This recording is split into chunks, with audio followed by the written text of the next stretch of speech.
Hello and welcome to the Game Theory Podcast. I'm your host, Sam Vicini. We're presented by The Athletic. Today on the show, it is Adam Spinella. Spins has had a long day.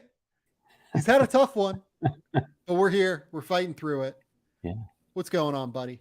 Hey, Sam. Thanks for, I know we're getting started here maybe 2 hours later than we had initially hoped on the podcast here. Some car trouble. There are going to be like me. 5 people that watch this episode. We're starting super late. Like, we're off on time. I literally just started this recording now. It's going to be amazing. It's going to be our least watched live episode ever. You know what? I'm all right with that because I'm probably in rare form right now and the least presentable that I'll ever be on the pod. You might get rare spins tonight where I'm breaking down some barriers and really letting you see what I get like when I'm flustered. You know, we supposed to get home 2 hours ago. Just a quick story here. Car broke down tonight on the way home from a rental car place, believe it or not. So made a trip to New York City for work and got a rental car. Dropped it off at the lot and taking my own car, the 10-minute trip home from this rental car enterprise spot to our house. And the automatic, I don't even know what you want to call it, the auto engine shut off at every red light that I get to, turns on as I get to a red light, and the battery just dies in the car. Won't move, won't turn on. So I am cursing out the gods of Jeep right now and hoping that this can get fixed pretty quickly, but not the ideal way to be spending a Sunday night after a 3.5-hour drive back from New York City. So you have a Jeep. That's beautiful. I did not know that about you. Did not know you were a Jeep guy. When I was super young, I think I wanted do you remember the old Wrangler that was part convertible kind of? That's what I wanted. Yeah. I bought a brand new car, a 2020 Cherokee, about 2 months before the pandemic. Leased my life away to be able to afford a new car, and then it sat there for the next 18 months, not being used at all. This is now the second time I've had a battery issue in the last month or so. So I'm really, really happy right now. Let's just put that. I'm thrilled, and you know what the cure to all of this is, Sam? Talking hoops and NBA and NBA draft with you. Let's just fucking go tonight. Let's have a good one here. Let's do it. We're gonna have a good time. We got Kirsten spins on the pod.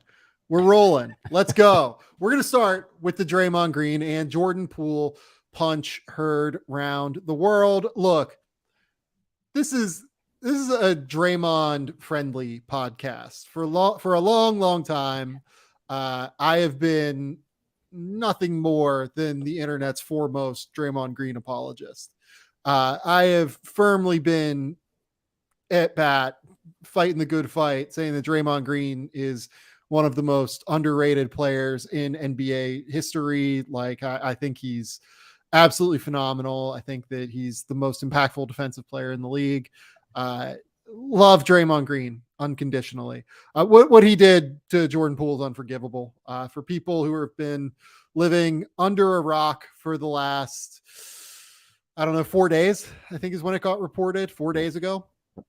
A report started to come out of Golden State from the Athletic's Shams Charania, as many things do, that Draymond Green and Jordan Poole had an incident at practice where Draymond Green punched Jordan Poole.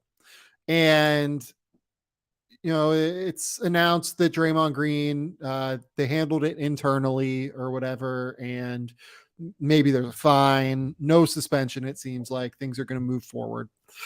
And then the video gets released.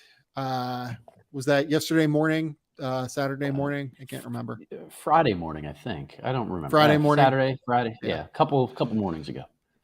Yeah, Friday morning video gets released. He just absolutely cold cocked him. It looked like, from the video, they were talking back and forth a little bit. Jordan Poole says something to him. Draymond comes up to him, gets in his face. Jordan Poole shoves him away. Draymond's very much in his airspace. And I don't really have beef with Jordan Poole, just kind of shoving him away like that in the way that he did. And then Draymond Green, just clocks him, Superman punches him, it looked like. From a distance after getting that little bit of separation. Even Draymond Green at the press conference he did yesterday kind of seems to understand that what he did here was completely just unacceptable in every capacity. There's not really a way to look. I go to bat for Draymond Green when others don't, because I'm a big fan. But this is just one of those situations where you can't do it. This is a completely unacceptable in every capacity decision, and it's going to have real fallout, I think, on both the short and long term of the Golden State Warriors. Just for reference here on the way that this all got leaked, it got leaked to TMZ.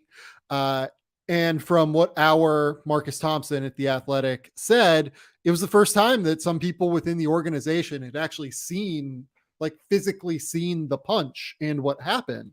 Because, when you're in the middle of practice, you have different little things happen when plays stop. Like some guys are paying attention to coaching happening over here. Some guys are paying attention to other things happening to the right. And it seemed like one of the situations when Jordan shoved him, it all happened so quick that a lot of people just didn't get eyes on it.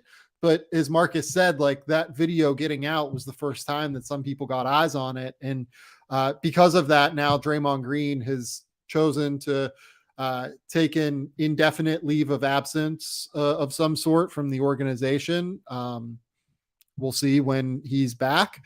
He said, it looks like Draymond Green in his press conference said, "I love Jordan Poole.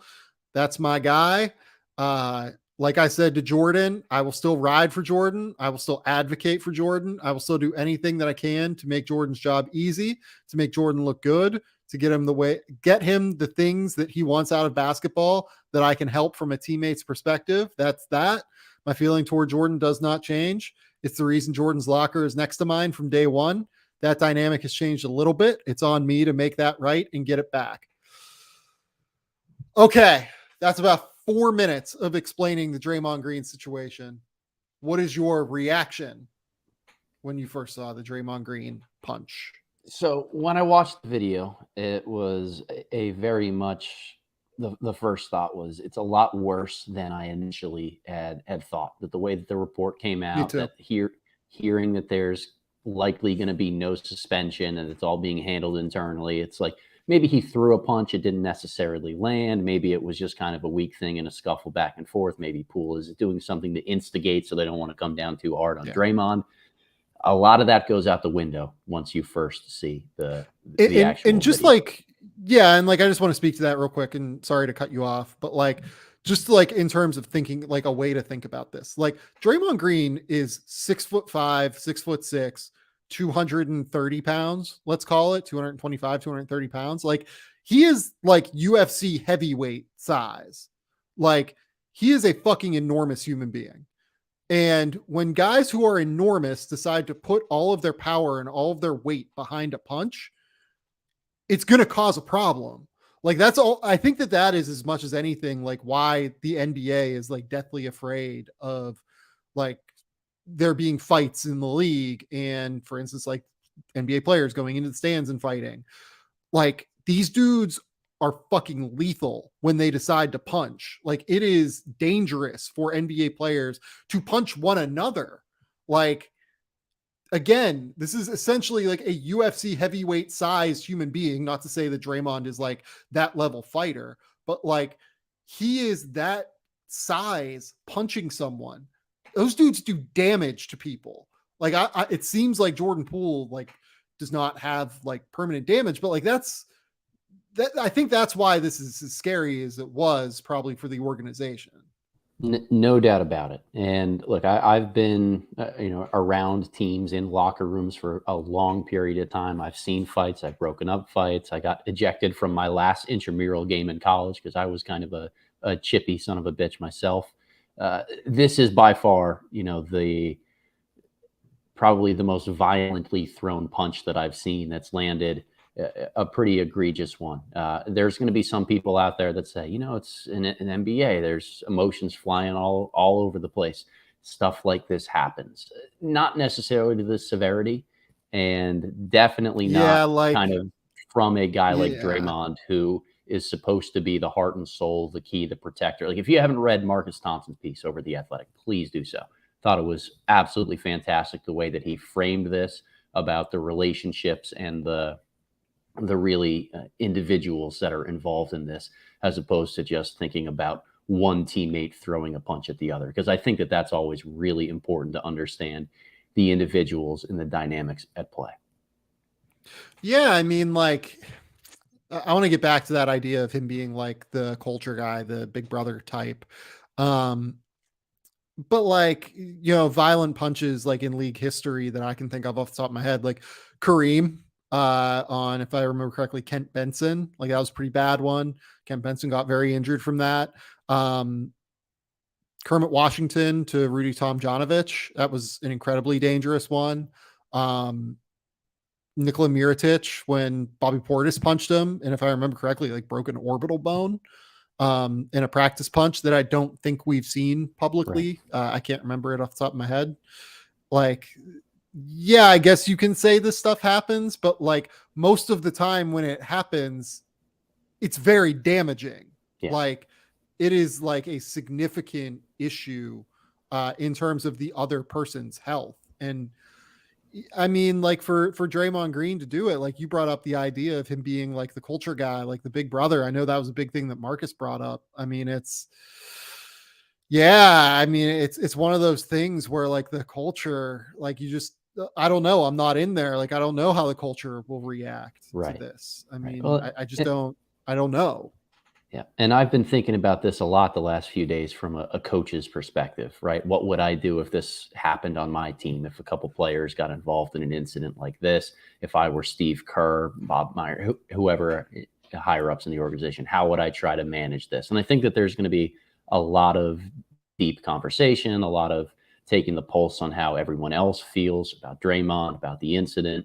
You're going to have to rely on your other leaders to essentially come to a lot of a point, whether that's Steph and Clay, whether that's other veterans that are around, assistant coaches, people who have a good relationship with both Draymond and Poole, and kind of say, how do we move forward from this? Can we move forward from this in a constructive way for the team so that this doesn't either become a distraction or that there's legitimate ways to coexist with those two in the future? Because you can easily see a circumstance where an event like this, not just because it happened, but because it has now become such public knowledge in terms of what happened with the punch and everybody's seeing the video, when it's behind closed doors, it's not necessarily that you can handle it in a certain way. It's that not everybody has an opinion on it because they don't have all of the facts. They don't have, video that's burned into their memory about it. And now that that's out, everybody is going to be asking questions about this on press conferences, on road trips. It could be something that comes up late into the season. Somebody's probably going to have a stat in February of Draymond's assists this year. And if Jordan Poole isn't in the top 4 of that, they're going to ask Draymond, are you not passing to Jordan Poole? Is there some lingering beef between you guys? Which, in my opinion, would be a ridiculous question to kind of ask because you don't always control who you share the floor with, who you get assists to. But it's just now that it's more public knowledge, it's just another piece of weight that everyone in the organization kind of has to carry. And it's going to be a lot of work on their veterans and their leaders to decide not just how, but if they can mend the relationship and move on in a way that isn't distracting or damaging to the group. Yeah, and look, I hope it does. Like, I hope it gets fixed. Like, that's kind of what it comes down to for me because I love watching the Warriors play. Jordan Poole's been an incredible infusion to the Splash Brothers, like especially with the ways that they can play off of someone like a Draymond Green, running dribble handoffs, his ability to drive and kick, his short roll passing ability to kick outs to Poole. There's just so many different ways that you can get creative with all of these guys, including Draymond Green. The other part of this that's interesting is the long-term implication, right? Like Jordan Poole is a restricted free agent this offseason. Draymond Green has a player option for this season. What does this mean for the Warriors long-term is a real substantial question, I think, around the league right now. Like, what do they do? Like, does this open up the team to potential trade options at the deadline? Does this open up the team to potentially having to make a decision on Jordan Poole versus Draymond Green, which is kind of crazy? Like, I don't know if we're there yet. I don't know if we're going to get there. It's just absolutely mind numbing to me that this is the way that Draymond Green chose to handle this. Look, the emotions have gotten better of Draymond Green previously. I get that, but this was not the way, unfortunately. No. And I'm surprised I'm just surprised that Draymond like let that happen, I guess, as a guy that has not let this happen, not let something like this happen before, I guess, Well, even if he yeah, has lost control of his emotions a little bit. yeah, you love a guy because of his emotions that he plays with, because of how spirited he is as a teammate, and how Yeah. much he has been kind of that culture driver for a long period of time. And you think that there's always going to be some semblance of control of that emotion, because everything about the way that he plays and the way that he talks is very team first. And the way that he thinks, like Yeah. he's an incredibly intelligent human being. Yep. Like, yeah, I don't know, man. Yeah, it feels very team first, and having something like this come to the surface that is the antithesis of culture and keeping the group together and doing anything that's in the best interest of the group seems very un-Draymond like, despite it matching kind of his sometimes lack of control over his emotional responses. Yeah. Yeah. We will see the way that this all works out. The first like sign here for me that I'm like looking to really check out is the Warriors have like an impending decision on a Jordan Poole extension here, like in the next week. That to me will say even more about the situation than Draymond's like return to the fold. Because look, like first days, it's probably going to be a little bit raw. Like you just never know. The Warriors have to make a very critical long-term decision here in the next 7 days, essentially, on what is going to happen with Jordan Poole and if he is committing to the Warriors long-term, if they are committing to him and an absolutely astronomical tax bill long-term. I don't like, that's the key. Like that's the big question for me here. Yep. Where does this go from there? And Like, I'm I just don't watching know. I'm watching a little bit more as to whether Jordan Poole would want to continue having a contract negotiation extension. Obviously, from the Warriors' standpoint, they've got a lot to figure out with how much to offer and whether they want to commit to that. Yeah. But if I'm Poole, and you know that there is still a chance out there that the Warriors commit to Draymond long term, that, hey, we know he and Steph together has to be what we use to maximize the title window. As long as Steph is here, we probably need Draymond. If that's the case and you're Jordan Poole, why would you rush to the deadline here to get an extension done when you don't know how that's going to play out for you long term? So definitely fascinating. But for me, it's whether Poole would even want to engage in those conversations right now. Yeah, very interesting. Okay, let's move on. Let's talk Rob Pelinka and his extension that will last until 2026. It aligns with Darvin Ham's contract with the Lakers. Interesting decision. I know a lot of Lakers fans are just very disappointed with Rob Pelinka right now in a lot of ways, because he was the architect, in theory, at least he was the person that completed, maybe not the architect, he was the person that completed the Russell Westbrook deal. I think that a lot of Lakers fans are disappointed with their summer this past year.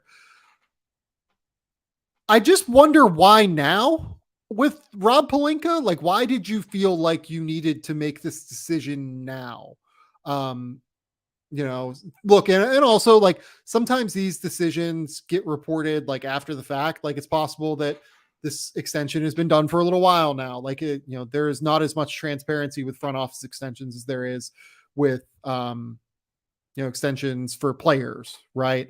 But like there's disappointment about the Lakers offseason. There's disappointment about the fact that Russell Westbrook still seems to be on the team from the fans. There's disappointment about acquiring Russ in the first place. There's disappointment about the way that this season has gone, about the way a couple of the Lakers seasons with LeBron have gone. Really, he won them a title. Like he was the GM of a title team. Other than that, that's been the only successful season, even remotely, for Pelinka so far.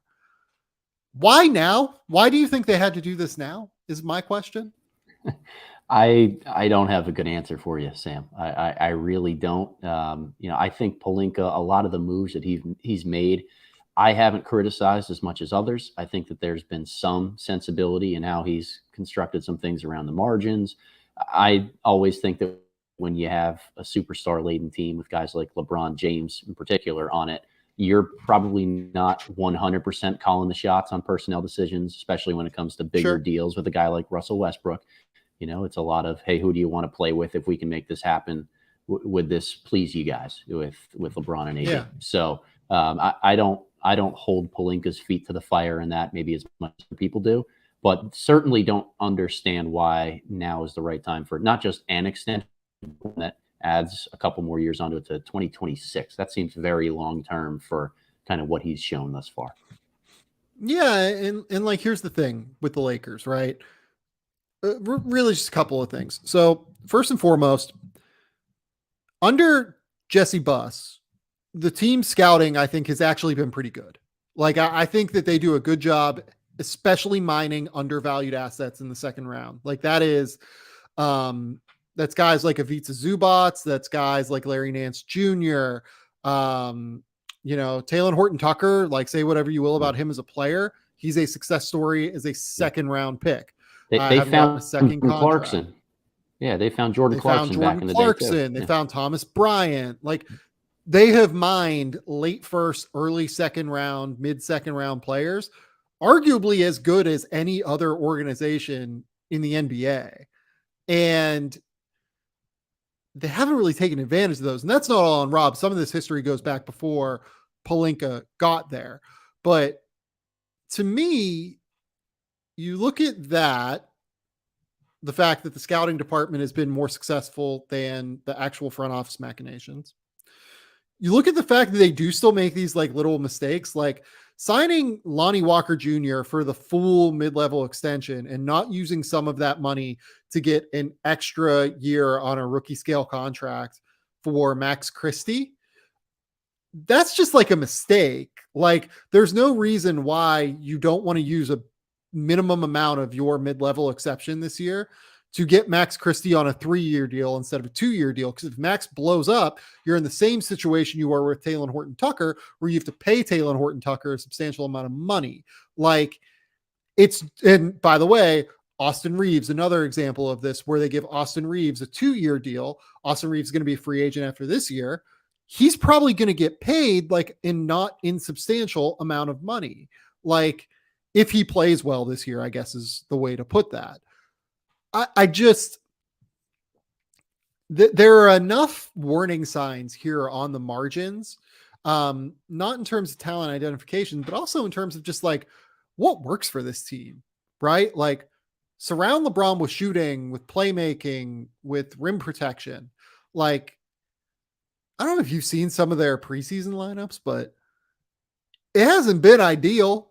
Like, they've been running out some Damian Jones with LeBron and AD. They've been running out like, I still have some questions about Austin Reeves as a shooter. Like if you play like Austin Reeves and Russ at the same time, like it's a lot of pressure on Austin to be a great catch and shoot player. I hope he can be that. I think he has potential to be that based off of the tape at Wichita State, but he's been a tangibly different player since he got to Oklahoma.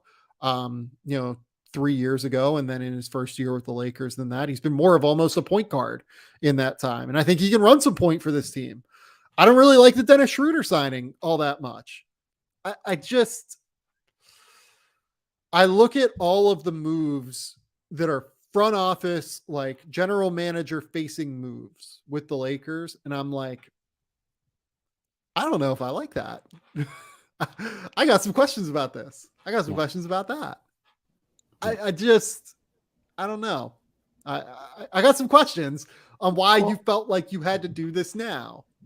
Yeah. And look, my big thing with the Lakers, and it's probably something that I beat like a dead horse, is as LeBron has aged and as we've seen Anthony Davis be his most successful, those two guys need to be playing more of the 4 and the 5 together instead of the 3 and the 4. And whether it's on Pelinka, whether it's just those guys being too stubborn to slide to those spots full time, it seems like they continue to try to find bigger bodies and have like 3 or 4 true posts on the roster outside of him, whether it was trying to jam in, Dwight Howard and some minutes with them the last couple of years, Damian Jones this year, whatever they do with those lineups. Virtually impossible to do when you have Russ at the one from a spacing perspective. So much of this has been ill-fitting when you don't get a ton of specialty shooters, when you try to put bigs and a non-shooting point guard on the floor next to two great, all-time individual players in LeBron and AD. It's a strange fit, but apparently one that the Buss family felt worth rewarding.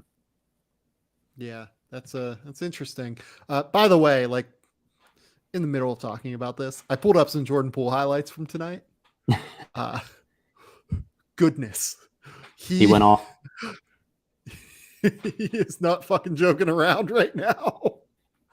He hit like a inside out dribble into like a behind the back move into like a same foot floater.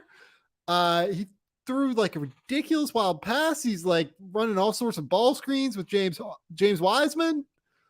Ooh, if there's ever a time that a coach can't tell you to change the style of play that you have in the middle of a game, this is probably it. So, you know what? Good for him, buddy.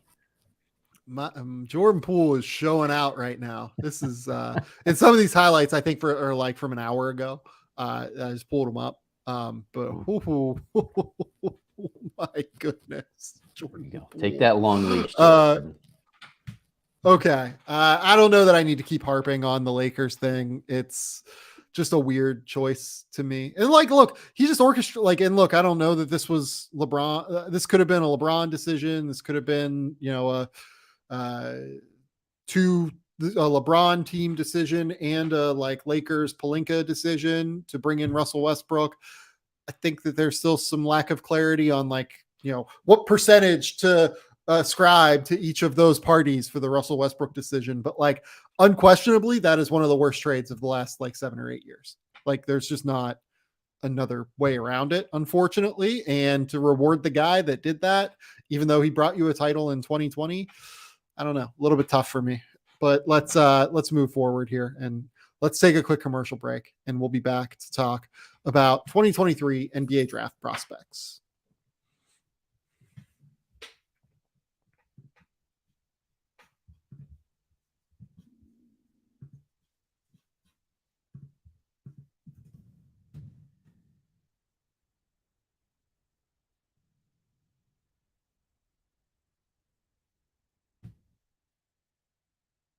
Okay, let's get started here. We are talking 2023 NBA draft wing prospects. Spins, we decided to save the Thompson twins for this one. We did. We have Cam Whitmore, we have Anthony Black, we have Dariq Whitehead, we have Dylan Mitchell. We have a number of really fun players that we're going to have to talk about here. But let's start with the Thompson twins. Sure. Have gone on a bit of a tour here. They've played an NBL team. They've played Mega. We've gotten some really good tape from OTE thus far and its key players this season. I mean, the biggest thing that's just been the absolute critical highlight. Amen Thompson is absolutely balling out. I mean, goodness. This dude looks like the number 3 prospect in this class right now.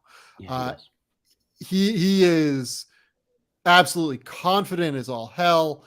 He is attacking relentlessly against these pro teams. Even he's just been so incredibly productive. He is, to me right now, the number 3 prospect in this class, even above Cam Whitmore. And I know that both you and I really, really love Cam Whitmore, as we're going to talk about here momentarily.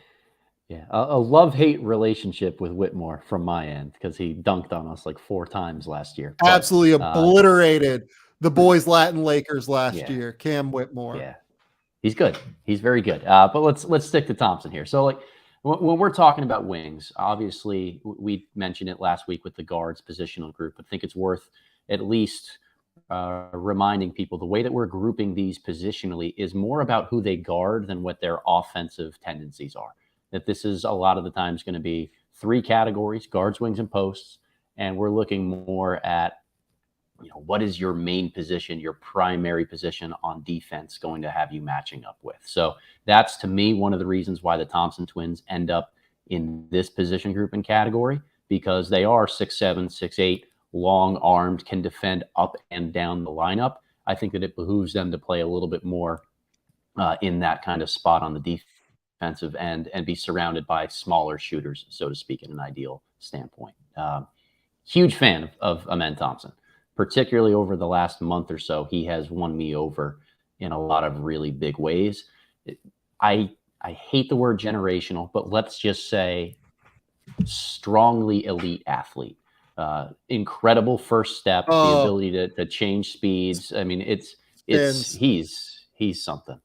He is, to me at least, Amen Thompson is like, I said previously, I think he's going to enter the NBA as one of the 5 best athletes in the league. I think that's right. Like, he might not be generational, but he is like elite of the elite of the elite in the NBA. And I don't say that lightly. Like, I am someone that tends to downplay like athleticism in some way, shape, or form when it comes to prospects.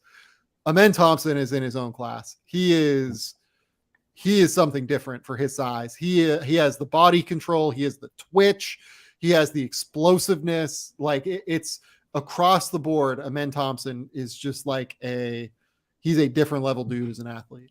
He is. And I'm glad you mentioned all those different ways, because athleticism isn't just how high you jump. It's not just your vertical and your explosion in the open floor. It's your stop-start going from 0 to a full sprint and a drive. It's your deceleration in the lane. And he's shown over the last couple of weeks that he's great with both areas. He's got blistering speed in the open floor. He can get skinny and pressure and move his feet laterally on the defensive end. He can fly and take off of 1 foot or 2 feet. He's very good at leaping and making decisions in the air, because he gets what seems like a full extra second when he's in the air to make some of those decisions as a passer or a scorer.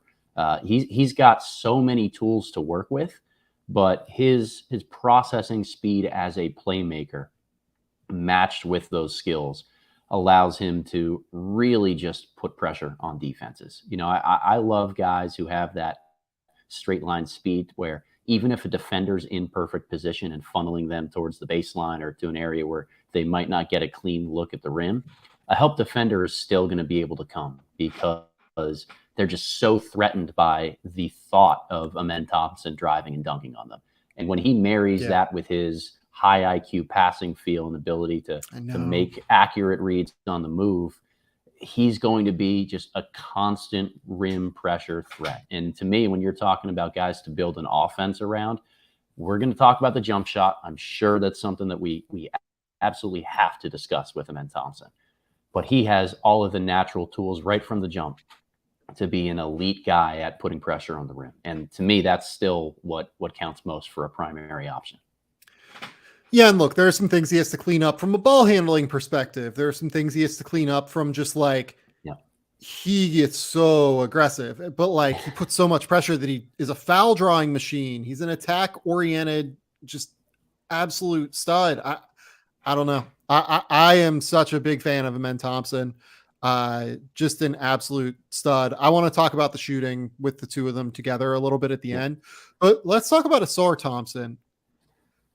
I don't want to say I'm worried. That's probably not fair. I don't think that would be completely accurate, but I do think Amen has pretty clearly taken a step ahead at this point based off of the last, month and a half of tape that we've seen. Yep.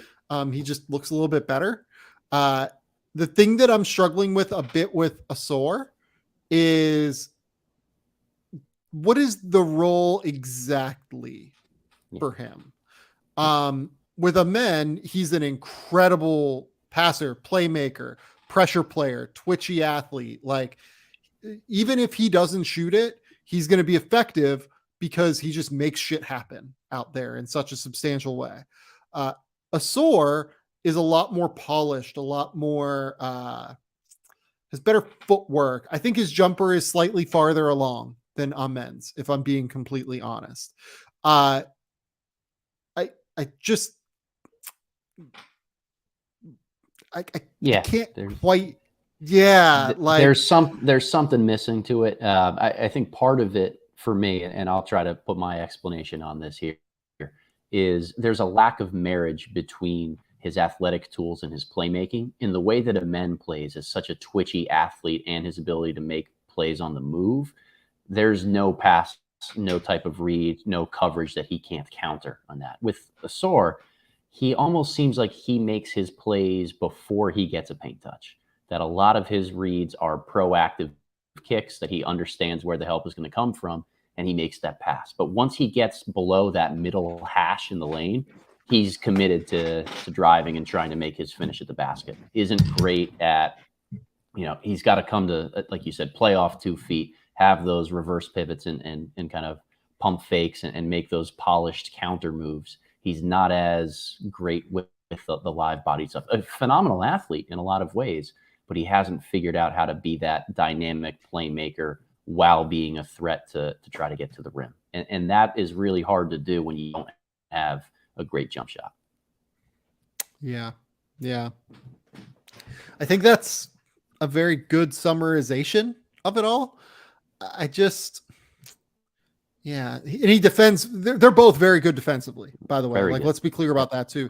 They're both very good defensively. They both do a really, really good job of, I think Amen is more of a playmaker. I think Ausar is a little bit more solid positionally, because I think he's a little bit stronger at this point. I don't know if Amen would agree with that, having talked to them, given how competitive they are. You can go find that video from a few months ago where I talked to both of them and broke down tape with them. But I think that Ausar probably holds his ground just a little bit more, which is going to allow him to guard up the lineup a little bit easier. It's just, what is the role? He needs to be like an attack oriented player, but I don't know if he's quite creative enough off the bounce yet to truly, like, all the time put pressure on the defense. And I don't know that he's quite as switchy as Amen, and he's not quite yet a shooter. And I think it goes as much as anything to show what the margin for error is when you are a non-shooter. If you can't shoot, you basically have to be like Amen Thompson, lightning in a bottle, make everything happen. The athleticism, the defensive upside, the potential is like a secondary playmaker passer, does give Ausar Thompson like very real upside if the shooting comes together, but it also creates a lower floor. The lack of shooting really does foster some problems, I guess is what I would say. Well, and Sam, I haven't done the research on this because I'm just kind of thinking it right now, but off the top of your head, I mean, how many all-star caliber primary options on an NBA team over the last 15 years or so have shot less than 32% from 3, predictably year after year? Like, that's what you're getting. Russell Westbrook stands out as one. Like, are there any others?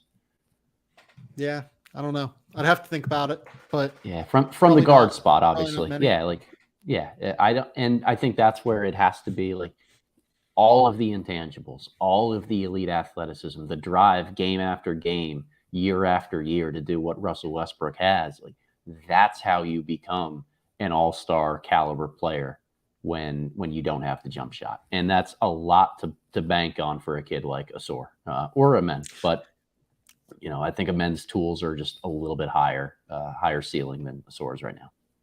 Yeah. And look at here's the deal. They're both very high level kids.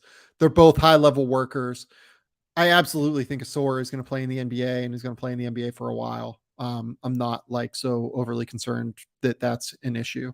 It is probably unfair on some level that we always compare the two, but it has almost been set up for that to be the case, if only because they play together. They are, they're these two guys that went to OTE and decided to both create this new paradigm of being a prospect, right? So, who else do we compare them to on OTE but themselves, right? Because they are a level above everyone else. And right now, I guess, based off of this entire little tour that they've done, of playing high level teams, I do think that it has gone to show that Amen is just a bit of a level above right now, in my opinion. Yep. Yeah, I agree. Now, I have some questions about whether Amen is truly separating himself into that number 3 spot. There are 2 other guys, both wings, that I'm sure we'll talk about here, that I have in that 3-4-5 mix alongside of him, but both, unfortunately, injured to start the year in college basketball. So it's going to be a little bit more of a long-term question that lingers. Yeah, the wing spot has unfortunately been hit by injuries in a very disappointing way. Let's start with Cam Whitmore. Cam Whitmore has a broken right thumb, fractured right thumb, I guess is the way to put it. Being reevaluated in early November, it seems like that just does not seem like a good recipe to start the season very, very well, at the very least. Let's go with that. I love Cam Whitmore. I couldn't be more disappointed that he's going to miss the start of the year. I think he's one of the players I was most looking forward to watching this year. Spins, you got to play against Cam Whitmore this past year with the Boys Latin Lakers. Shout out Boys Latin as he Go tries Lakers. to show the logo. Tell me all about Cam Whitmore. Spins. All right. Whitmore is a freak athlete. I think he's listed at about 6'6", 6'7" right now, but an incredible combination of power and vertical leaping ability. He uses it incredibly well on both ends. Great in transition, absolutely elite there, and has a good enough handle to be able to get past guys in the open floor, play at full speed. He is a very smart, instinctual defender who knows how and when to use his athleticism. I think he probably guards 2 through 4 at an effective rate on an NBA type of floor. I don't know if I would consider him switchable on the ones, but very strong and physically built for his age in ways that just have allowed him to physically overpower pretty much anybody that he's faced up to this point, whether it was in high school, in AAU, or even in international competition this summer for Team USA on the U18s. He has gained a little bit of a jump shot. It was the knock on him a little bit earlier in his career, and it's something that he definitely worked on, both from a catch and shoot standpoint and off the dribble. He's got some small areas to continue to clean up. Doesn't live in the mid-range right now. Pretty much everything for him is at the rim or from 3. He's got one go-to move in late clock situations, which is this step back to his left that he creates enough separation on, and the release is quick enough that he's able to get it off. But if he's driving to his right in a late clock situation, he's trying to get to the rim. I think Villanova is going to be a fantastic fit for him, allow him to be somewhat switchable on defense, continue to operate as a guy that needs to work on his footwork and getting into that mid-range area. Villanova runs a ton of backdoor cuts. They play really patient, fundamental style of basketball where they play off of 2 feet, stride stops, jump stops, reverse pivot, try to find cutters and movers around him. I think that'll help him improve as a playmaker. I hope that they use him a little bit as a mismatch post-up option. It's something he was reluctant to do in high school, but I thought he could have gotten really easy points out of because he's so physically strong compared to the competition that he plays against. But the sky is the limit for him if he figures out how to add a little bit more of a deceleration to his game in the mid-range area and continue to consistently hit shots off the bounce. Because if he does those things, he can be that physically overpowering offensive type of engine that's just really great to fit with his raw athletic and defensive tools. I don't know that I need to say anything else other than that. The thing that stands out to me when I watch Cam is the body control and the just like grace for being as like thick and strong as he is. You watch him go up around the basket, like he has that ability to really kind of hang in the air and change the angle when he's attacking, despite being as strong as he is, and like that ability to absorb contact, but still kind of hang in the air and like adjust the angle, go up, take the bump, still score, go up, take the bump, even like have the ball here and then like bring it under for a little layup that way, underneath the arm. Very, very impressive player. Very, very impressive player. I really hope that he shoots it well this year. The thumb injury obviously will throw some things off with that. I think it could make him kind of a tough eval on some level. The other thing that could make him a tough eval is Kyle Neptune is the coach of Villanova now. I don't mean this, disparagingly toward Kyle, but he's not Jay Wright. Jay Wright is a Hall of Famer. We'll see what happens with Kyle Neptune's career. We'll see if he runs literally the same thing that Jay has been running for years upon years, 15 years that he was at Villanova or whatever. Kyle was a longtime assistant under Jay Wright before taking this job. What does the Villanova situation look like? Is it the same? Is it different? And we can say the same coming up for the next guy, but I will just be fascinated to see. There are more questions about Cam Whitmore than what I expected there would be coming into this year, as someone who just fucking absolutely adores Cam Whitmore as a prospect and thinks he is like an absolute stud. Yep. And the thumb adds a whole different wrinkle into that equation there. I mean, we've seen a lot of guys who were prolific at the high school levels before who have one wrist or thumb, some sort of a hand injury that kind of just kills their shooting ability in college. Like I'm thinking Romeo Langford, prolific scorer in high school, gets to Indiana, deals with a couple of injuries on his hand, his wrist area, doesn't look the same when he's there, still ends up a first-round draft pick, never ends up shooting it again in the NBA. For Whitmore, he needs a jump shot. It's going to be an important part of his offensive arsenal at the next level. And part of the reason that he remains a top 5 prospect on my board right now is because he's shown such growth over the last year or so that if he can keep going on that trajectory, he's going to be an average to above average shooter at the next level. But he needs to be that because he doesn't have quite the creative handle, the mid-range scoring ability, the other ways to impact it, other than just his sheer strength and athleticism. Yep. Let's go to Dariq Whitehead. Out of Duke, another situation where new coach coming in, replacing a legend, John Shire replacing Coach K. My thoughts on Coach K and John Shire have been made abundantly clear on this podcast previously. I'm really excited to see what Duke runs this year. I'm intrigued by this. Whitehead obviously has a foot injury right now. Foot injuries from time to time can bring up issues in regard to shooting, in regard to balance, in regard to a lot of different things. You just have to hope that he gets healthy. I'm sure he's getting fucking phenomenal medical care at Duke, but you just never know how much these things are going to linger at the end of the day and the ways that they're going to linger into a person's game. I really hope that Dariq gets healthy here coming up and is going to be as healthy as he humanly can be entering the season.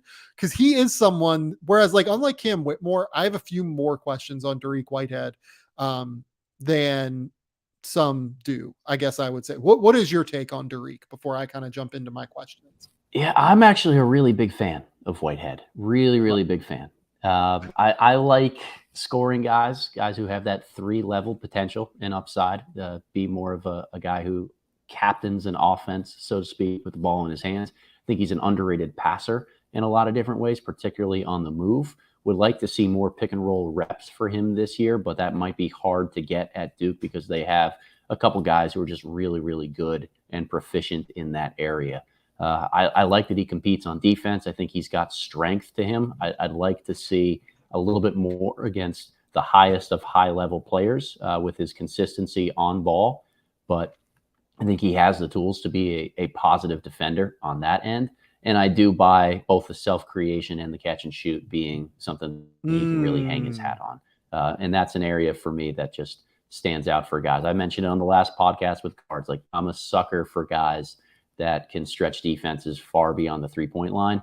His confidence and his ability to kind of hit some shots on the move, to be more of a catch and shoot guy, the on-ball, off-ball hybrid, that's what intrigues me a lot about Whitehead. Yeah, so I think I have a few more questions than you do on him being a consistent catch and shoot guy right now. Unlimited confidence, totally agree with that.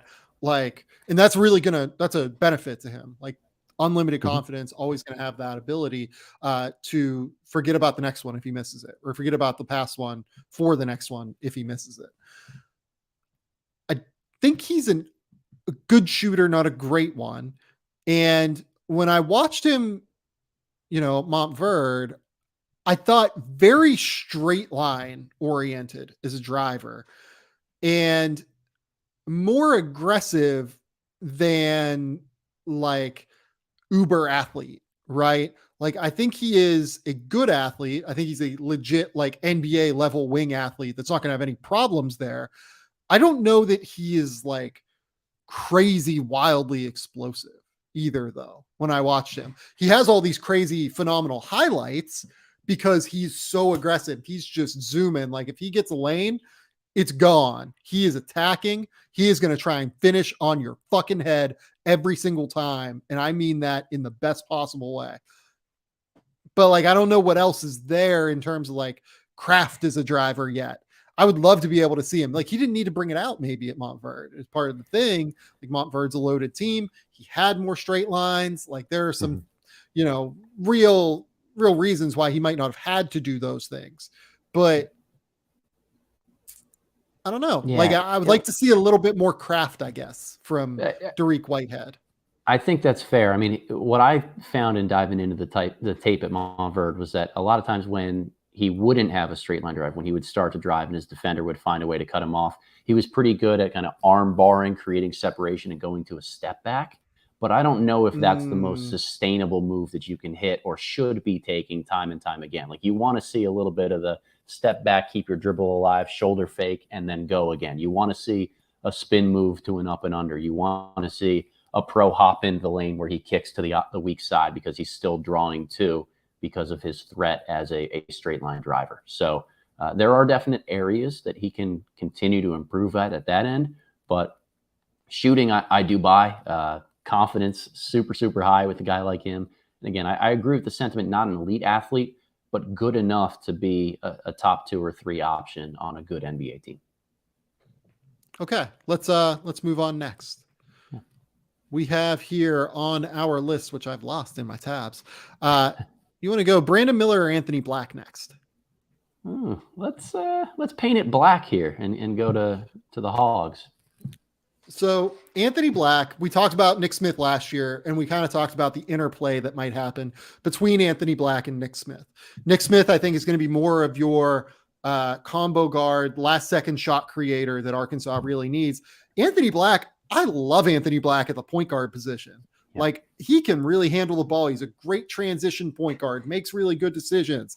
I think he makes really good half court decisions, finding those kick out reads, getting everyone involved. He's a great defender as well, really gets into guys, has great positional versatility on the defensive end. Yep. Really worry about the ability to score. Really worry about the shooting. I think he has such high upside if the shooting ever comes along. Yeah. It seems like it's a ways away from looking at the tape from Texas. Yeah. Look, I'm glad you mentioned score and not just shoot, right? A lot of people want to focus on your ability to treat he doesn't have a very reliable pull up. There are some games that I watched where it goes in and he's confident with it. There are others when he's clearly not. He misses a lot of bunnies. He doesn't seem to have elite touch rim where he'll get there and he'll just, because he's a 6'7" point guard, have the ability to finish over guys or through them. And he just doesn't convert once he gets there. I think he's a little bit turnover prone. Some of that is role and usage. Some of that is also just he can be a little bit over ambitious with some of the passes that he tries to make. A fine athlete, but not a great one in terms of his explosion. I love big guards with high feel, and I want to bet on a guy like him because I think that his confidence is something that's going to be able to carry him a pretty far way. But man, I want to see that confidence translate into a little bit more of a scoring punch. Yeah, no, I agree. Right now can score in transition. I don't know that I trust him to score in any other way outside of maybe off cuts, right? And he's a good offensive rebounder. I will give him that. I think he does try to make an impact on that side of the floor. He's active on tip-ins and putbacks. Like that's something he clearly cares about and wants to use his size advantage for. But if he's going to get to the rim and be a bigger point guard to physically match guys, he has to convert at the rim first. Otherwise, you're a 0 level scorer. And that's, to me, it's kind of crawl before you walk in that regard. Yeah, like I think it's almost like a situation where he is, probably a 10-point per game guy, something like that. He'll be like 10, 5, and 6 or something like that. And, teams will have to make a designation on that on some level, and we'll have to see where it goes. I don't know that I have an answer yet on. But can he be 10, 5, and 6 on 44% shooting, or is it going to be on 39% shooting because he misses some bunnies and doesn't shoot it well from 3? Is he going to have 5 assists a game and 2.5 turnovers, or is he going to have 3.5 turnovers? Those are the I think it'll be more. I think it's going to be more in like the 2 turnover per game area. I do think he makes good decisions. It's more just what's the scoring power. You know what I mean? Yep. Like it comes down to how does he put the ball in the bucket? How is he a threat that coaches have to account for going into the game? Playing next to Nick Smith, I think is really going to help him, honestly. He will get open catch and shoot shots, and he will get like times where guys will close out on him because he'll be very open from 3 as teams, have to condense the lane on Nick Smith drives, right? Playing next to Nick Smith with Anthony Black, that's a perfect combination for those two to be very, very impactful and successful, I think, this year for Arkansas. From an individual perspective, we'll see with Anthony Black. I think that has very real lottery upside if the scoring takes just a very small step toward consistency, I think. But let's go now to Brandon Miller. Let's go now to Brandon Miller, where, man, was I wrong about Brandon Miller, I think. I'll be real with it. I kind of like said this previously. I did not love his tape that I saw. Like, I thought that he didn't really shoot it well from distance. I thought he was kind of like a mid-range, like mid-post gunner, and I wasn't really sure how that was like translatable as he'd go up levels toward the NBA and toward college. Didn't love his defensive tape even. Fuck, was I wrong?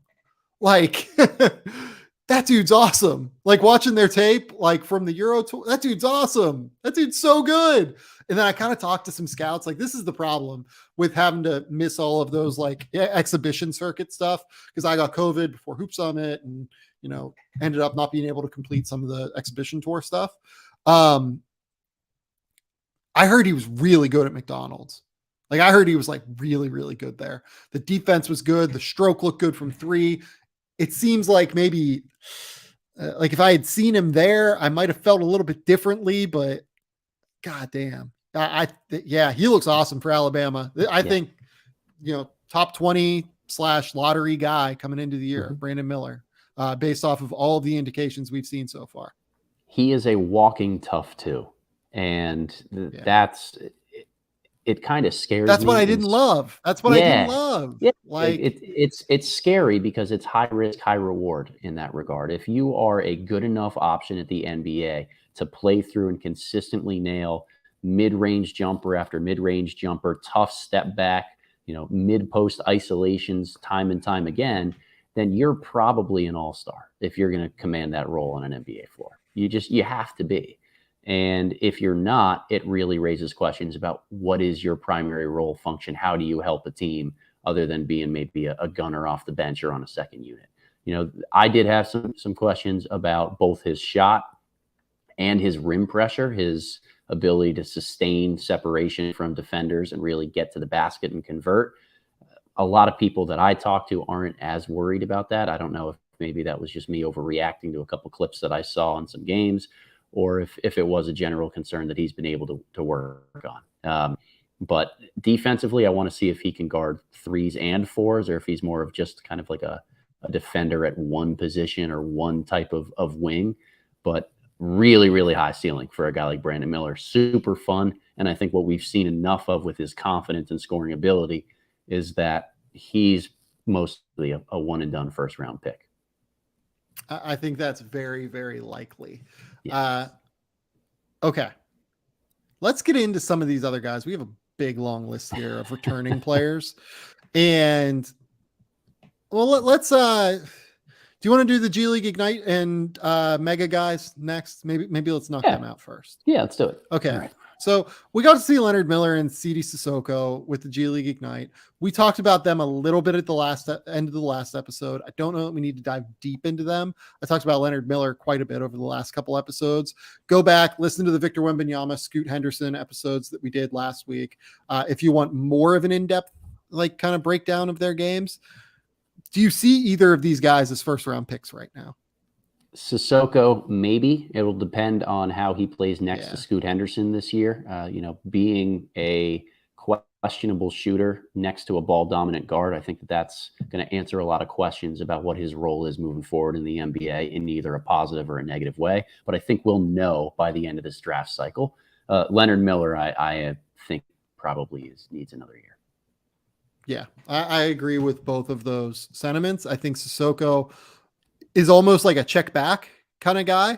Like, let's see what he looks like in February. Leonard Miller's like this too, by the way. Like seeing how Leonard Miller plays off the ball after he gets some experience playing off the ball, I think is going to be really intriguing. But yeah, they're both kind of check back in X number of months kind of guys and see what they look like. Have the upside of potential first round picks, but we'll see. I think that it's the skill level and like the craft and the polish on both of those guys is probably a bit of a level below what that anticipated level is right now. Maybe in March we are singing a different tune. The upside is real and they're in a good developmental situation. I am very interested to see what happens with both of those guys. I think you and I are both a little bit higher on Nikola Jurisic than both of them, though. My guy. Yes, I love Jurisic. Explain why you love Nikola Jurisic, because, yeah, you and I, again, we did a podcast previously where we talked quite a bit about Nikola Jurisic, talked about the Thompson twins when they played Mega in Serbia. Give me your thoughts on Nikola Jurisic. I don't know that we want to go like heavily in depth here. 6'8", 6'7", with really high feel, kind of playmaking wing that has really, really smooth stroke. I think the numbers don't do justice for how good of a three-point threat he is. A little bit off the bounce, a little bit in catch and shoot, maybe some movement upside eventually, but a very smart player. He does have some limitations on the defensive end, but at the end of the day, size, IQ, and shooting have been a proven recipe to work in the NBA, at least as a role player. And I think that that's an area that he checks every single one of those boxes. Agree. Yeah, I think the big thing is the shooting. If the shooting is what you and I think it is, has some real like almost like a cross between the Bogdanoviches, right? Like probably not quite as good of a ball handler as Bogdan, probably not quite as good of a shooter as Bojan, but like somewhere in between there in terms of size, somewhere in between there in terms of like ball handling ability and playmaking. I do quite like Jurisic. Yeah. I think that given the positional size, there is some real upside there. Let's go next to, let's go to some of the freshmen now that are more questionable, let's say. Guys that certainly have the upside to even go as high as like the late lottery, I think, but maybe could also end up being like multi-year guys if things like really broke in a crazy way. Let's start with Dylan Mitchell. I think he's probably the highest profile guy here. Top 5 recruit in the class. Fucking insane athlete. I mean, goodness, what an athlete Dylan Mitchell is. Like, maybe the second best athlete in the class behind him and Thompson. Yeah, maybe. Yeah, like it's close. Ausar Thompson certainly up there. Scoot Henderson's obviously up there, another guy that I very strongly consider for this. But man, is Dylan Mitchell just an absolute joke of an athlete. I just kind of want to see what else he can do at this point. And I think we've talked about this before. I don't know if Texas is the right type of fit to be able to develop a lot of the offensive tools that we need. Chris Beard, a little bit more of a defensive-minded coach, should be able to unleash his athleticism in a lot of different ways, allow him to be aggressive, play in the open floor. But we all know playoff basketball, which is why you draft guys in the first round to be playoff contributors, is about half-court execution. and he's going to need to show a lot about where and how he fits on the offensive end of the floor. I got questions about his feel. I got questions about his handling. I got questions about his shooting in particular. There's just a lot that needs to be answered on that end before I can commit to him being a one and done.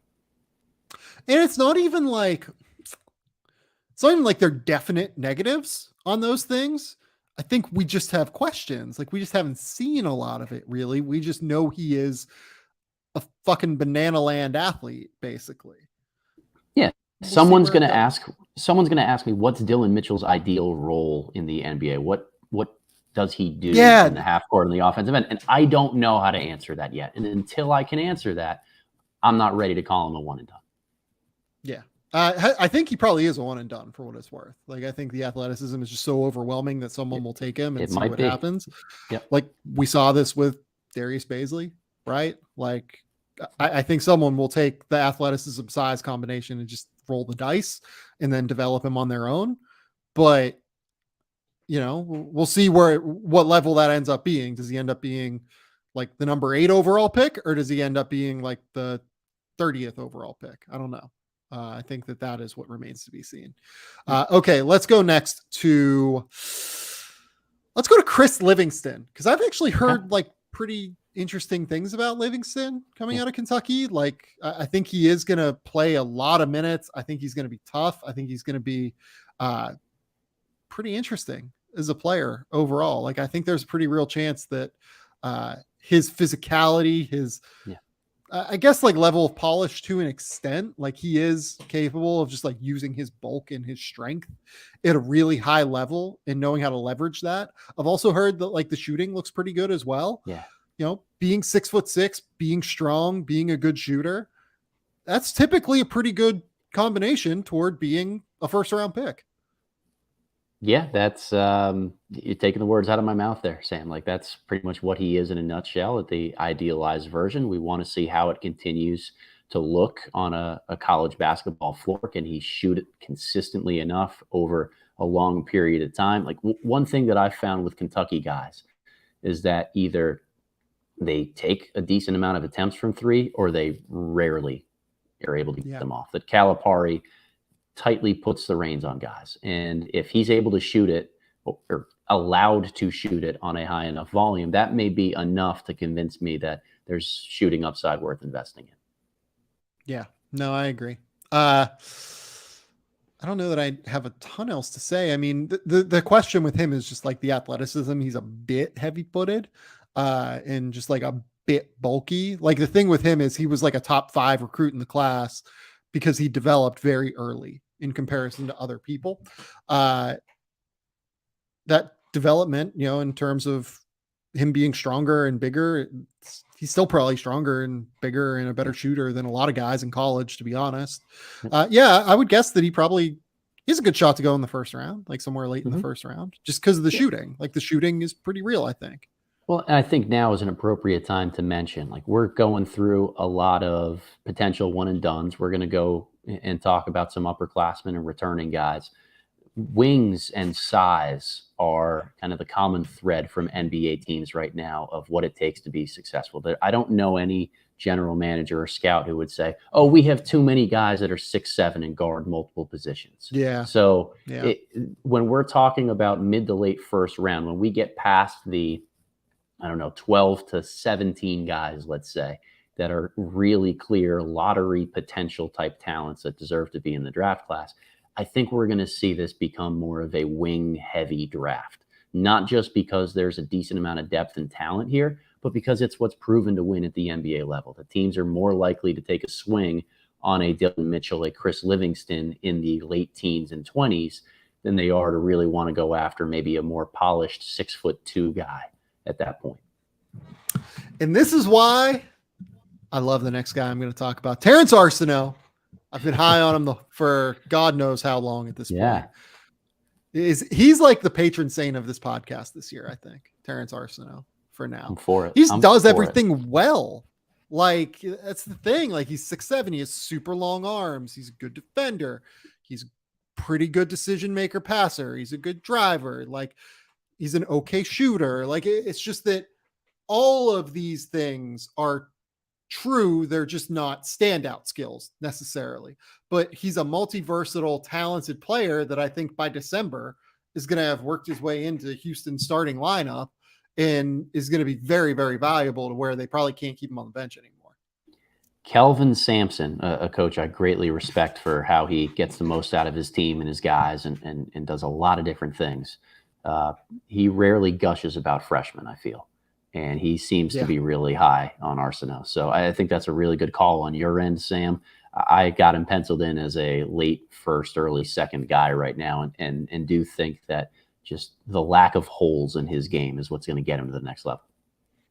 Yeah, I absolutely love him. Let's go Julian Phillips next. I've heard good things out of Tennessee as a guy that has just a lot of tools. Great athlete, 6'8", let's call him. Pretty good length, knock down shots at a reasonable clip from time to time. A bit more of a streaky shooter, I would say, from what I've seen of him. But when he gets going, boy, it goes in. Another coach in Rick Barnes who doesn't typically give a long leash to freshmen in a lot of great ways. So that could go to show, if midseason he is one of the main cogs in that wheel there. I think that's going to speak volumes about whether he should be a first-round guy. Defensively, I just want to see him sit in the stance a little bit more. That's one thing. He's long, he's lean, but I think he's prone to standing up on that end of the floor. Just one of those small areas that I'm always watching, but definitely on that first-round radar. Yeah, like a lot of these guys, Arsenault, Julian Phillips, even to an extent, Chris Livingston, not so much Dylan Mitchell, but like, now we're going to talk about Jordan Walsh. We're going to talk about Grady Dick. Like, these are kind of the swing guys in this class in a lot of ways. Like, if these guys establish themselves as legit first-round picks, this is a very deep draft, and this is a really fun draft, and this is very good. If these guys are not first-round picks, things start to get a little bit hairy, I think. It'll not in a hurry, but like pretty quickly. Grady Dick is like a high-level shooter for sure. I don't know if he does anything else enough to be a first-round pick yet in 2023. Yeah. And I think that there's also what I've noticed from studying trends in the draft over the last several years, shooting specialists, guys who are going to be catch and shoot, running off screens. And that's what Grady Dick's role projects to be. Teams want to have multiple years of data on whether they can do that role consistently against high-level defense and against great competition. So very few one-and-done shooters end up coming out and sticking in that range. I think simply because you just can gain a little bit more feel for your role and consistency with your numbers over time to prove that you're that first-round guy. Yeah, agree. Jordan Walsh is kind of the opposite of Grady Dick in a lot of ways. Great athlete, unbelievable motor, like just makes shit happen out there. I have no idea where the offensive skill is yet. It's one of those things too. We've talked about Arkansas a decent amount on the podcast here, Sam. Nick Smith, Anthony throughout the year, man. Yeah, be ready. Yeah. Nick Smith, Anthony Black, high field ball handlers and guys that should be the number 1 and 2 option in half court stuff.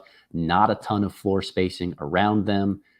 How does Walsh fit into that equation? I think that of those 3 guys, like somebody's going to have to sacrifice a little bit and probably not show their full strength and or lose some minutes. I think Walsh is 3rd in the pecking order, so he would be my bet there. Yeah, like it could be really interesting. Like he's 6'7", he's pretty big. Maybe he just comes in and is a fucking wrecking ball. Yeah. Right? Maybe that's it. Like maybe he's just like out there, flying around, making stuff happen. And I think like I think he can perform that role. I think he can be valuable in that.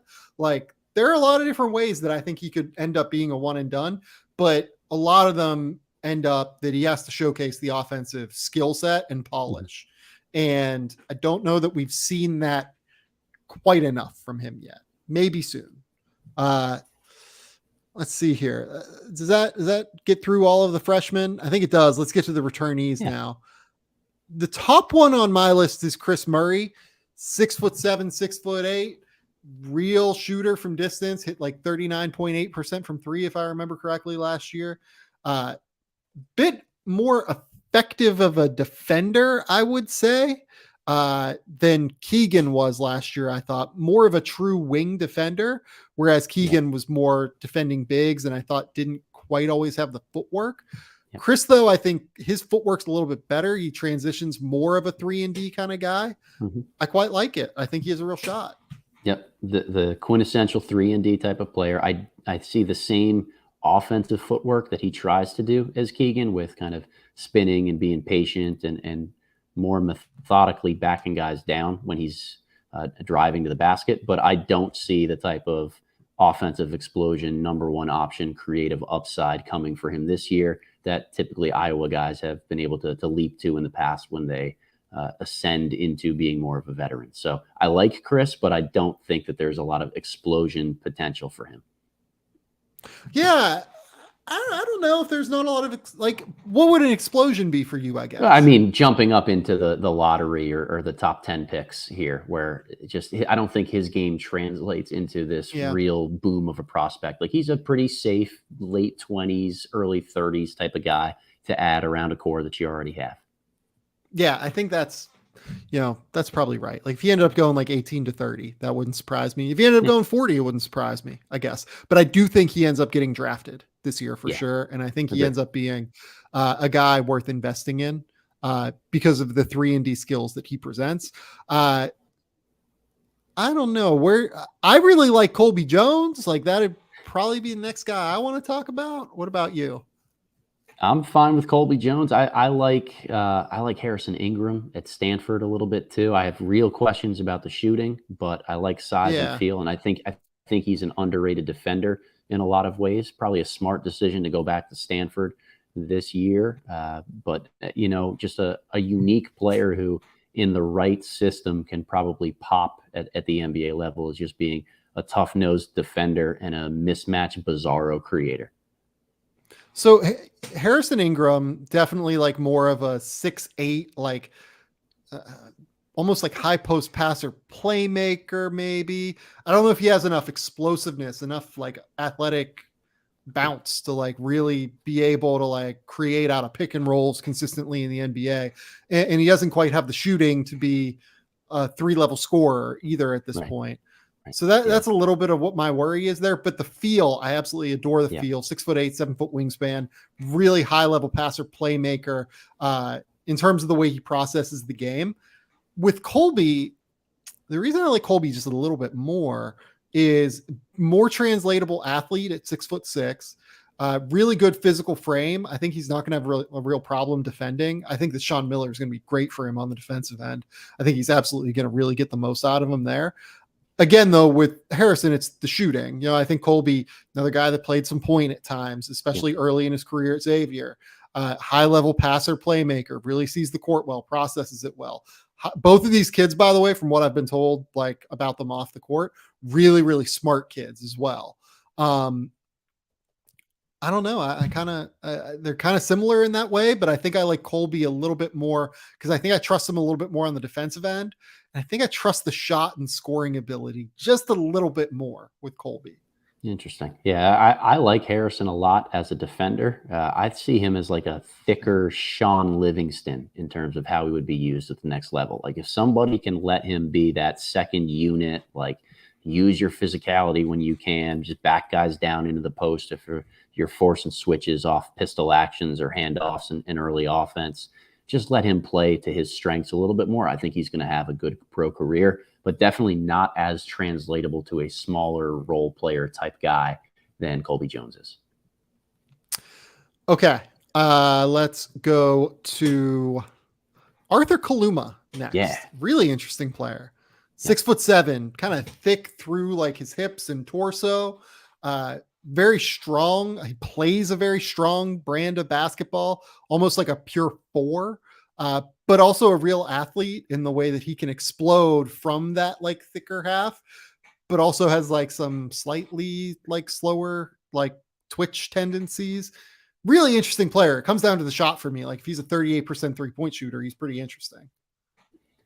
Yeah, and I think there's positive growth that we've seen even from the back end of last season, and then how he played in international competition this spring, that the jump shot is coming around a little bit. There's some small mechanical things I think he definitely has to work on in that end of the floor. See him more as a pick and pop and a catch and shoot guy than anything else. But I'm intrigued by the combination of size, strength, and tools that he brings to the table. Yep. I think I probably will have him as like a late first, early second kind of guy to start the year. Yep. If only because of the like athleticism, the strength, the tools, the length. It's all pretty interesting. And I think that's a really great situation for him at Creighton. Yeah. Julian Strother is another guy that like I just think is like pretty safely a top 45 pick this year. The shooting is just real Yep. at Gonzaga, and it's a great situation for him. It'll translate. Like it feels like it's hard to find a downside with Julian Strother really in that Gonzaga scheme. It's just that he needs to defend a little bit better. Yeah, that's. I think that's a lot of Gonzaga guys we talk about their athleticism and individual defense. It seems to be a potential theme with some of the prospects that they have on this year's team. But Strother is a catch and shoot 3-and-D type of guy who guards the three in the floor. I get it. Let's go to Matthew Cleveland, who I think is a guy that you're a little bit higher on than I am, right? I was really high on him coming in as a freshman. I fall in love with Florida State guys with length. It's just something Leonard Hamilton has done well for a long period of time, and I'm starting to buy into the recipe that he has cooking down there in Tallahassee. Cleveland's jump shot from a catch and shoot or a 3-point standpoint just never came around last year. Really confident and has decent form on his mid-range pull-up, but that's not his role. He's more of a Swiss Army knife cutter right now than anything else. If he can be competent as a catch and shoot guy, I see the ceiling because he's really, really good on the defensive end in terms of pressuring guys, using his athleticism, and being a switchable, versatile defender. So the questions for him are all on offense. I really buy the defense for him. Yeah, and I like the mindset. He has a very scoring focused mindset. Like he's ready to go. You know what I mean? Like he wants to attack, drive, find little lanes as a layup like maker more so than a dunk guy around the basket. Straight line driver. Does have some craft though off the bounce where he can like get to a mid-range pull up and get to it. I like him. I just want to see more of the shooting. Like if he doesn't shoot, it's going to be really, really hard for him. Guy that I do trust as a shooter is Jordan Hawkins, who is 6'5", pretty long, not like wildly long, but pretty long, runs off of actions and can really get his feet set and shoot. Athleticism, defensive potential, shooting off of movement is a very, very good combination of skills that give you a real chance to be a potential first round pick if things broke right for him as like a 15-point per game scorer this year. This is the Coach Spins Wolf of Wall Street penny stock tip of the year. Jordan Hawkins as a wing is a guy that we would love to invest in there. For every reason that you just said, I think he's about to explode, but defense is the calling card for me. I think his athleticism, his length, his ability to pressure on the perimeter and move his feet in space while competing to cut off guys and force, step back jumper after step back jumper. I love that combination of things. He's 6'5", can play maybe a little bit more of that combo guard wing, like a 2-3, and maybe even show some, ability to guard the one if you have a jumbo initiator in your offense. It's 6'8" or above. And I like that type of versatility from him because he can bring it 1 through 3 on the defensive end of the floor. I buy the jump shot just like you do, 33%, but really streaky as a freshman. If that continues to climb and he can be dependent upon as a catch and shoot guy or somebody that even off of handoffs is just a really key threat, I'm buying him as a really good bargain in the late first, early second round. Kevin McCullough, Will Richard, Baylor Shireman, Terrence Shannon, Jalen Bridges. Anyone kind of stand out there as an upperclassman that, makes, worth bringing up, I guess, is something I would say.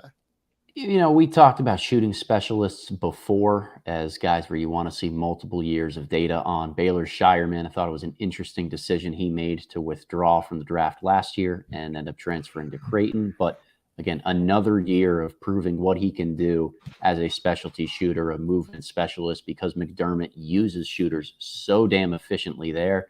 I think that can really find a way for him to punch a ticket into being a late second round guy. Much in the same way that I brought up Reese Beekman last week on the guard side as like a very, very high level defender that I think is just a jump shot away. Kevin McCullough, extremely high level defender that is just a jump shot away, basically. If the jump shot happens, probably a top 40, top 45 pick. If it doesn't, maybe he's an undrafted kind of two-way guy. We'll see. I'm going to give you the floor. We'll go back and forth on this. Okay. Two guys each that are kind of deeper sleepers that you like. I'll let you go first.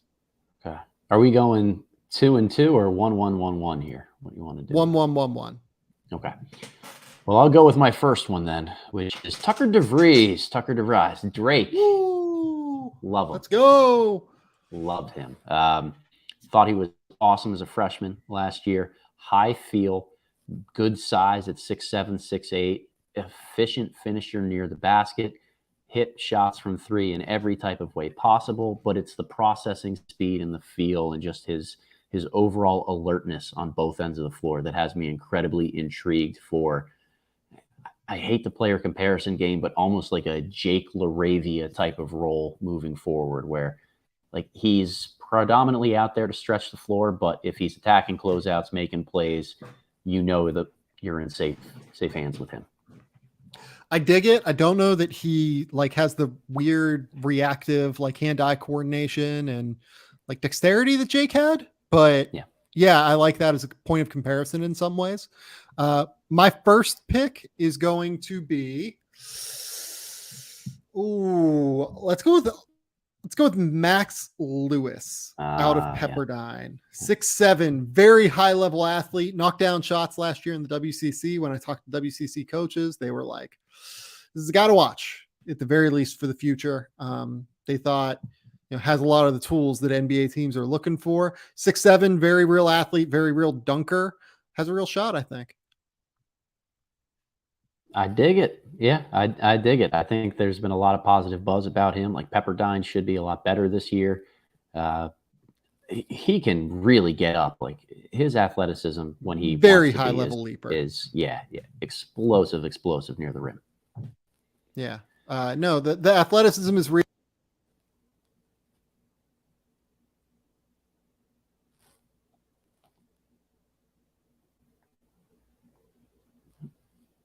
Sam, did you cut out a little bit?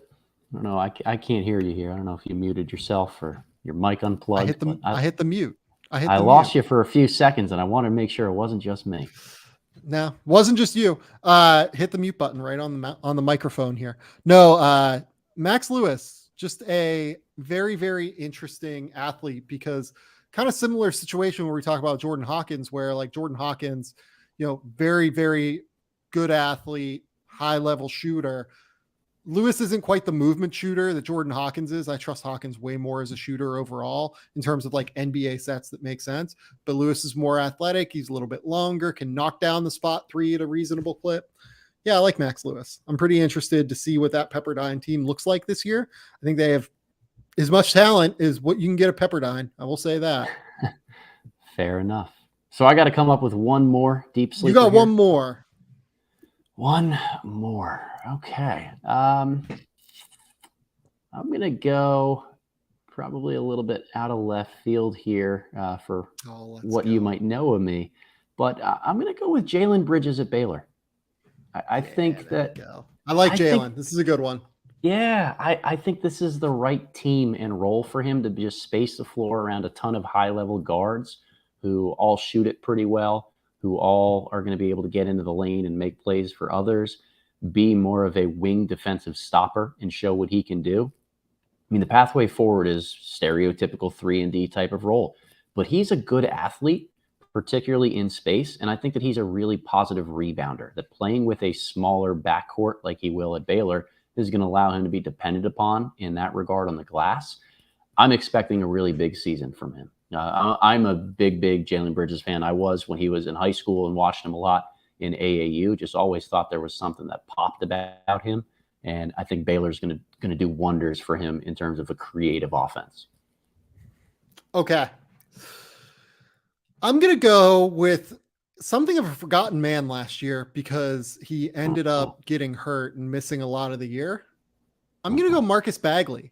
Yeah, I there we go. I liked Marcus Bagley when he was a freshman. I thought he was really talented. I thought that the 6'8" size and length gave him some real upside. He's a not quite like as live of an athlete as Marvin is, but he is a better shooter, obviously, and he does have real twitch. He defends at a better clip, I think, than Marvin does. Obviously, smaller. They play different roles. Marcus is more of like a 3-and-D hybrid 3-4, whereas Marvin is a big. But we all liked Marcus as a freshman.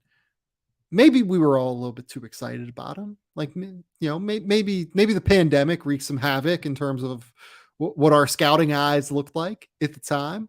Because part of the deal with Marcus was like late in his high school season was when he really started to have a chance to be a one and done, we thought. He wasn't quite there yet, it seemed like, but I think he probably would have gotten drafted if he would have declared after his freshman season. I think it would have been like not a great advantageous situation, like probably would have been on a two-way, but like, I think that someone would have given him a shot for sure. Very, very interesting athlete at 6'8" with 7-foot wingspan, athleticism, and can shoot. All of those tools, if he can put them together, I hope that he does, because there's some real upside there. Yeah, that's a good call. I think a lot of people forget about Bagley, maybe even forget that he's still in college basketball, but very much a real prospect and somebody that I just hope we get to watch. Like every year somebody gets hurt, I get disappointed because I'm rooting for all of these kids. I want to watch basketball at a high level and see all of these prospects play. It's about time we get to see Marcus Bagley back on a basketball court. Yeah, totally agree. I really, really hope that it goes well for Marcus. Okay, that's all I've got. Spin's Cooking Corner. How did that go for you this week? Oh, this was a lot of fast food week for the Spinella household. Not a lot of time at home to do a ton of cooking, which is, really unfortunate. I always hate when that happens. But a respectfully bussin' Popeye's chicken sandwich was the last thing I ate before getting into the podcast. So shout out Popeyes, always killing it on that end. We got to get you away from high school kids. Respectfully bussin'. I'm trying to fit in. I'm trying to fit in. Just anything I can do to score those brownie points, I'll take. Oh my goodness. Yeah, it probably was a little bit of a fast food weekend. Laura made like these unbelievable like power grain bowls last night that were really good, but like I didn't really cook much last week, to be honest. So I don't really got anything for you here. I did go see Smile over the weekend though, which is an off the rails horror movie. Yeah. Really, really fun. Look, it's not like super original. It's not super, creative or anything. It's as soon as horror aficionados go and see it, there will be an exact movie that is your point of comparison for it based off of like the structure of the film and like what the idea of it is. But and I don't want to like give spoilers or anything on what that is, but best jump scares I've had all year in a horror movie by far. I thought it was awesome. I thought it was really, really good.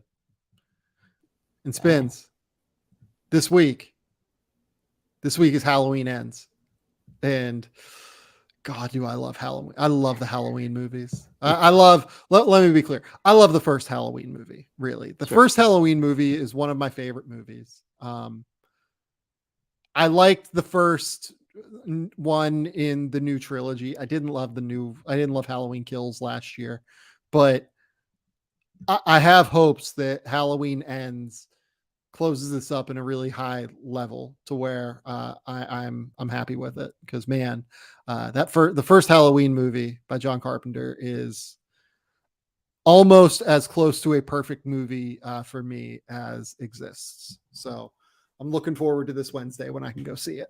Yeah, high praise there, Sam. There you go. I love the first Halloween movie. I think it has the most iconic score in movie history. I think that the way it was shot, I think that just the way that John Carpenter builds tension, the Jamie Lee Curtis just arriving in being so ready just to be an absolute star, her poise as an actress, it's a staggering movie. I think that it's one of the best movies, and it's certainly one of the most influential movies ever made. I don't think that's an opinion. I think that's a fact. just given the way that the horror industry went after it. But man, absolutely adore the Halloween movies, and I need this one to be good this weekend. I need it. But Spins, my voice is dying, if you can't tell. It has been dying since midway through the podcast. So let's end this thing now. Tell the people where they can find your work. Tell the people about the Substack, the YouTube channel, everything you've got going on in your life. Yeah. Sam, always a pleasure being here. Thank you for being my therapy after a very long day. It is great to just turn my brain off from real world troubles and talk hoops there. Find me on YouTube. My name, Adam Spinella. theboxandone.substack.com is where you can get any of our content directly to your inbox. And then follow me on Twitter at @theboxandone_. We're what? A week away, a little over a week away from the start of the NBA season. So this is the period of time where all of those season previews are going to be coming out. Like, it's here. Let's hit the publish button, send those out. But really excited to have some fresher content to be talking about and some early returns on rookies over the next couple of weeks. Yeah, I'm really excited as well. Yeah, that's all I've got. I'm pretty wiped at this point. Part of the reason I'm so wiped is this morning I recorded the first of what's going to be a really fun series that'll go up on the podcast, on YouTube, on The Athletic. Really, really looking forward to it. But I'm just like very dead because of the work I've started to put into this thing. Didn't quite have the energy tonight, did I, Spins? What can you do sometimes, right? I thought you were great, and as always, you look beautiful, Sam. So no complaints on my end. I don't know about that. I went golfing yesterday, by the way. Got down to 118 after 132, I think, last week. So, starting to get the feel back a little bit, which is good. I felt pumped. I bombed like a 240-yard drive, 250-yard drive. It's by far the best shot of the day, and it's still sliced to hell. But like, did you hit the Cleveland Guardians bat flip with your golf club on a walk off? Oh like that? My goodness, Oscar Gonzalez! What a that was incredible. Legend. What a absolute legend. Shout out Oscar Gonzalez. Until next time, we'll talk soon.